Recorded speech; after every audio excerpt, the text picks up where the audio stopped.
Okay, you guys, back into the mailbag from right here in Good Enough Mother World's headquarters. Hi, Rene. I've always loved your advice, and now I need a little help. My husband and I have been married for 6 years. We both work long hours, and we're raising two kids.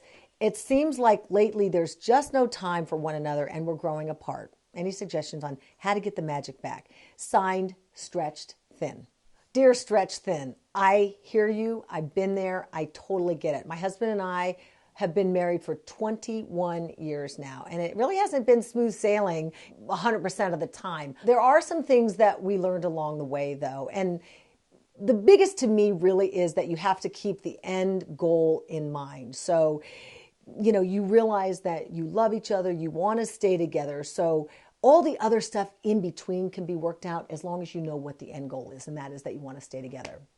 But here are some other tips. Number one, you need to make your relationship a priority. And you know what? That is really hard to do when you have kids because kids are so labor intensive. They need all of your time. They need all of your attention. And so sometimes, you're not doing it on purpose, but sometimes your partner kind of gets shunted off to the back. So you really need to make sure that they are a priority. You can do something simple like schedule a date night a couple times a month.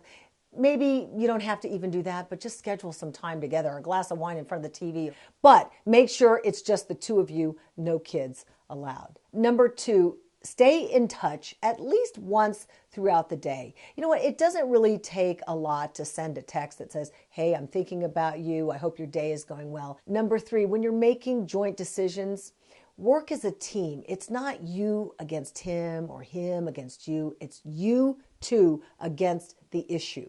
So really work as a team and take into consideration the other person's point and perspective because it is important. And number four, try to go to bed together. I mean, the same time every night. Perhaps it can't be every night, but more nights than not. I know I work all the time. I don't necessarily get a whole lot of sleep, but there is that odd occasion I'll bring my laptop with me, and at least we're in the same space together, and that's nice. You know what else helps a relationship? Sex. So hop to it. Anyway, that's it from Good Enough Mother World's headquarters. I would love to know what you guys think. How do you keep your marriage and your relationship strong? Do you ever bring your electronic device to the bedroom? Is that taboo? That's a no-no? I would love to hear what you have to say. Go ahead and leave your comments. And remember, you don't have to be perfect, just good enough. Hey, like what you saw? Join Jem on social media. Subscribe to Good Enough Mother on YouTube and tell a friend.